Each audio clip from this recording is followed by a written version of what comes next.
Bonjour.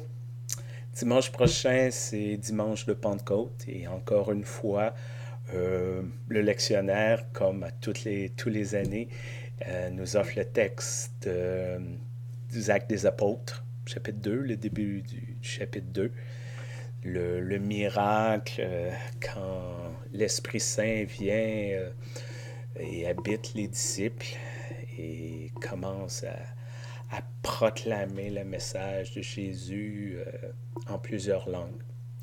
Une image qui est très appréciée dans plusieurs milieux, une image qui a été utilisée abondamment, par exemple dans l'Église unie ou dans ce long processus menant à une Église pleinement interculturelle, d'avoir une Église qui parle plein de langues.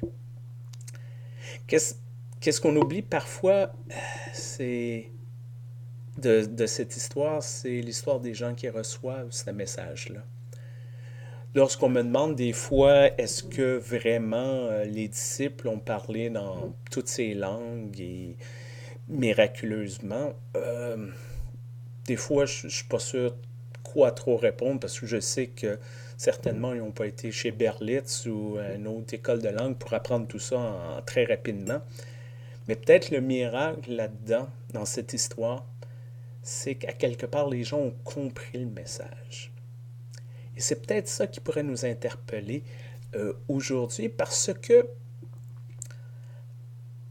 pour les initiés, pour les gens qui vont à l'église, on comprend tout ce qui se passe. On sait qu'il faut mettre l'argent dans des enveloppes, on sait quand se lever, quand s'asseoir, on sait c'est quoi un livre de cantique. Donc, on n'a pas besoin d'expliquer ça.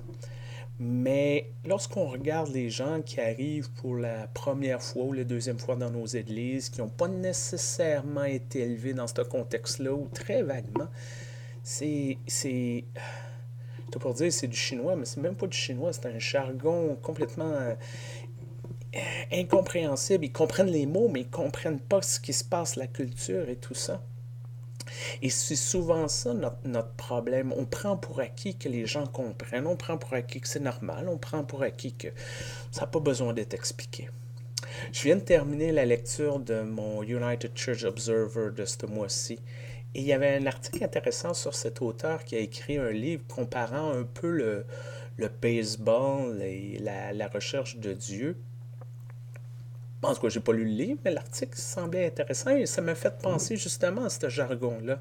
Avez-vous déjà essayé d'expliquer à quelqu'un qui connaît rien au baseball, le baseball, ou peut-être que vous avez été dans la situation inverse, peut-être que vous n'avez aucune idée vraiment c'est quoi le baseball, et quelqu'un a essayé de vous convaincre que tel joueur a une moyenne de 350 et c'est merveilleux, et peut-être vous avez dit 350 quoi?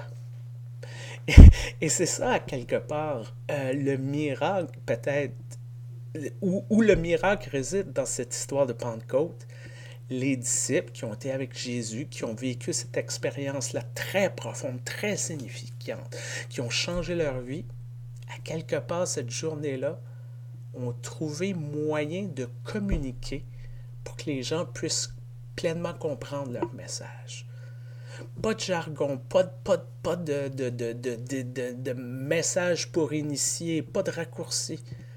Juste un témoignage de ce qu'ils ont vécu et trouver un moyen de trouver des exemples, des images, des mots que les gens ont dit, ben oui, ça je comprends, ça me parle, ça me touche ma réalité.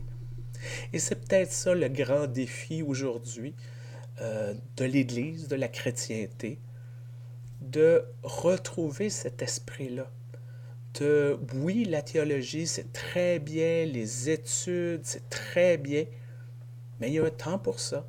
Puis il y a un temps aussi pour simplement parler aux gens de la bonne nouvelle, de l'amour de Dieu, de ce que Jésus a fait sur terre, puis pourquoi que ça nous inspire, puis pourquoi qu'on veut suivre Jésus. Et pourquoi que ils sont les bienvenus s'ils veulent cheminer avec nous. Et c'est peut-être ça que je vous souhaite en cette semaine. On va célébrer la Pentecôte. Trouver des moyens simples, tout simples, de vivre notre foi. Et trouver des moyens simples lorsqu'on se fait poser des questions, d'en parler. Et de ne pas se casser la tête. Puis de ne pas essayer de trouver les formules parfaites, pas essayer de se dire, ah, moi, je connais pas tout, fait que je peux pas en parler. Non, juste d'en parler.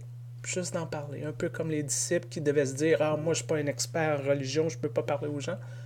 Puis à quelque part, quelque chose s'est passé et ils se sont dit, ben, on va aller parler, puis on va voir ce qui arrive. Je vous souhaite ça cette semaine. Je vous souhaite que des gens vous approchent et qui vous parlent, peu importe le sujet, d'une manière que vous pouvez comprendre. Je vous souhaite beaucoup de soleil. Portez-vous bien. À très bientôt.